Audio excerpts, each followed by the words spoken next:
So if you are new to KDB publishing or publishing in general, I definitely recommend that you start keyword researching to understand if your book that you're thinking of is going to be profitable. There's many ways to do that. You can use Amazon or you can use many other tools, but the one that I do use is one called BookBeam. In this video, I am going to show you the benefits of BookBeam. And yes, there is a link down below if you want to save a bit of money. And so this is the main BookBeam page. I'm going to take you through the key areas that I use within BookBeam, just to show you as someone that's new to the tool, what you'll find hopefully valuable. First area is Niche Finder. And within here, this is where you do your research to understand where is there potentially an area or genre that is not heavily saturated. And again, remember, saturation isn't necessarily a bad thing, because what you're wanting to do, even if you have a passion for one that's high in saturation, is the thing that you need to bring to your genre is quality. Because 90% of the people out there will pump out a book as quickly as possible, but not necessarily with the quality. So if you can do the quality and something slightly different, that will put you in a better stead. What I do, because I'm slightly lazy on Niche Finder, is I use presets. So you can see high selling self-published books. You can go top self-published books with low star rating. And that's a really good one, because that means even with low quality books, they are still getting sales. So imagine what you could do if you've got a high quality book in that particular genre. So you can do that. You've also got other ones for low content publishers, so colouring books, word search books, etc., etc. What you can do as well, and particularly with the low content books, is sometimes worth clicking some of these categories, but because I'm generally high content books, I tend to leave it open-ended like this, and I'll go find books. What that will then do is it will give you an indication of the types of books that are selling really well within different genres, and you can go and investigate them now and see if it's something that you not replicate, but do a similar book but do better.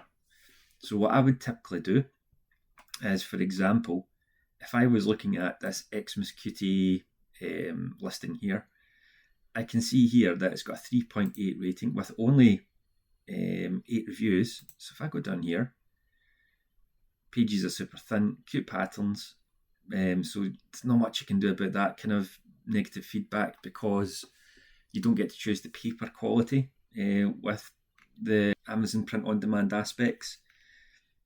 So again, you can look at this and have a look at the book as well. Let's have a look up here and see if there's anything you could do. And even looking at the pictures here, these are probably Canva or even Midjourney, and they're super, super basic. You could easily add patterns around this or make it more elaborate, or even add phrases onto it to make it unique, and maybe just make the page kind of pictures a bit more higher quality, if that makes sense. Again, Xmas Cutie is obviously a seasonal product, so just bear that in mind. So you might not get them at the point of recording now in November 2024, but next year you could focus on this, because these books will come around again, and if they've got some social proof, i.e. they've got some reviews, by that point you'll be in a better position later on than new books. The other thing that BookBeam does is, when you go into a listing, is it will give you the bestseller rate, so the lower the number the better. You can see this one's getting 112 to 160 sales a day, so that's up to $218 to $312 per day they're making from this book, which is not getting great reviews and is super basic, but sometimes super basic works, and that's proof. So just bear that in mind.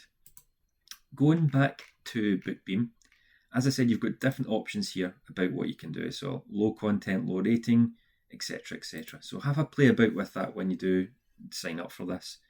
The other one that's really important is trademarking as well. You can go in and check different trademarks as well. So it's always worth doing. The other area that I really focus on, though, is keyword research tool.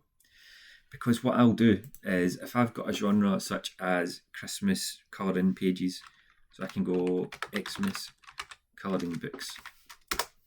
What I can do is I can type that word in, and BookBeam's going to scrape Amazon now and just show you all of the different related keywords that are available that are similar to Xmas colouring books. And bear in mind, when you create a new book in Amazon, you've got 7 keywords that you can add to the back of it, so that when you search for it, you're going to come up for those particular keywords. So you need them to be as accurate as possible, because 7 really isn't that much. What you can do is you could have Xmas colouring book for adults, Christmas, and have a long tail keyword where it's 4 to 5 words. Or if you want to be super specific, you've got a genre specifically Xmas book for kids 6 to 8, you could have that as your keyword, and that will help you. So just to show you the keyword here, so Xmas colouring book. So you can see that when I hover over opportunity score, there's moderate demand and moderate competition. So in theory, if you create a high quality book, you could come into this market and potentially sell, because it's not, moderate demand and very high competition. So there's an opportunity there. You'll also see down here as well as your opportunity score. And for example, these are keywords. So if you just put activity book into your new listing, there's not a lot of competition on that one. So it means that you'd rank higher if someone searches for that. So again, what you need to do is just look through lists like this, list out words that you think would be good keywords for your particular book, and research them, and list down the ones that have a great opportunity score. And typically I would look for green. That's the ones that are really going to get you good traffic to your particular listing. Again, this won't guarantee you'll get sales, but it will help direct the right traffic to your particular listing. And the other thing that you can do here actually is reverse keyword tool.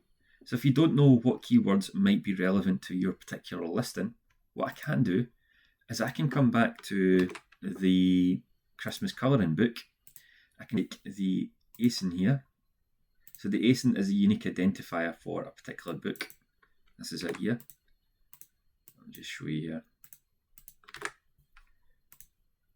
So if I type in the ASIN of that particular product listing, what it's now going to do is it's going to have a look at basically the keywords that are used within that book. So you'll see here. Okay. So you see here the word frequency, colouring, adults, kids, Christmas, stress, relief. So you'll see all the different words here that they're using. And you can see here, actually, that a lot of the keywords that are stuffed within this particular listing are all really good, high demand, low competition. So you'll see here, Cuties seems to be the brand that this is selling under, and that's why people are actually searching for it. So I suspect that TikTok, they might have a TikTok or an Instagram and showing the book, and people are searching for that book on Amazon. But you can see here there is opportunity. I would never recommend that you use a competitor's name in your search results, because Amazon frown upon that, and it could get you banned potentially. But have a look through the keywords they do have that's associated with this book that don't have a brand on it that you could use that has got a good opportunity score. The other area I would look at as well is your listing optimizer. So within here, if I go into a book like this, Dan Brown's Origins, if this was yours in particular, you could come into it. It will tell you what's great with it in terms of you've got at least 20 ratings, you've got an average rating of 4 or above, you've got at least 3 categories selected within Amazon, and you're ranking in at least 4 categories. What you will see though is it doesn't have something called A+ content. So that's something, remember, where you see pictures within the listing description of a listing. That's A+ content. Then you've also got something called your description, and it's not been optimally formatted on this particular one. Now the key reason for that is because the phrase Dan Brown will bring in the traffic it needs anyway. So this listing doesn't need to be the best quality anyway to get the traffic and the sales that it requires. So if I go to, let me see,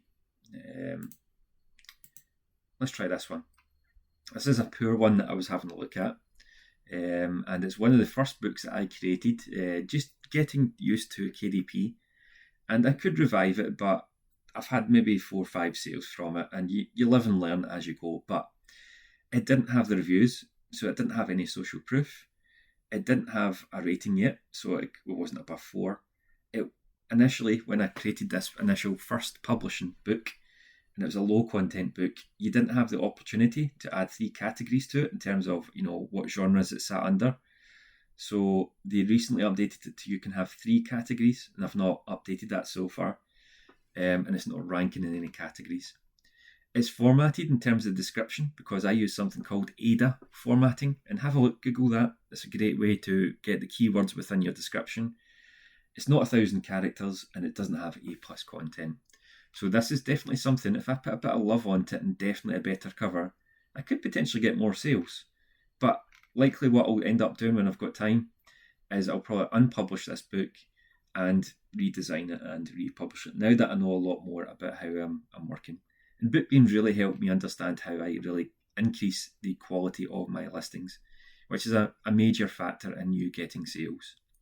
So there you have it. That's why I have been using Bookbeam, and I have definitely recommend because the amount of sales I've had from it has been astounding. So I don't make a huge amount from KDP when I first started. I've been doing it now for over a year. I was making about £30 to £40 a month on the books I did have. And the honest answer was I was pumping out books as quickly as I could with low quality. I quickly realised, though, that was just a short-sighted strategy. So I started refocusing on doing high-content books with high quality, and I'm now getting about £100 to £200 per month, and I aim to continually, drive those sales further up. Again, the books that I have created, I have been focusing on the genres that have a bit of a gap. I will try and write a story around it. I don't like taking other people's stories and trying to redesign it around that. I like to add my own stamp to it because I know that keyword is something that interests people. I just need to create a story around that is engaging. So there's 2 ways you can do that. You can potentially think about writing it yourself if you feel comfortable and you've got the confidence to write yourself. Absolutely great. That's what I do. However, if you don't have that, there is the opportunity to use ghostwriters, which are everywhere. So you can go into Fiverr, you can go into Upwork, or you can go into something like Urban Writers or many other ghostwriters that are out there to help you get the book that you want. So remember, that's not just the only part. You'll need the content, which is the ghostwriter. You'll need the formatting of the book, and you'll need what's probably one of the most important things is a really good cover. It's a bit like when you go down a supermarket. If you've got all of these different tins of beans, you're going to be drawn to the one that looks quality rather than the one that's got very basic black and white writing on it about baked beans, because you automatically assume the quality is not as good. So I hope that's helpful. Have a look at Bookbeam. Have a look at the link down below if it's relevant to you. And if you've got any questions, just please put them down in the comments below and I will gladly answer them. Thanks again.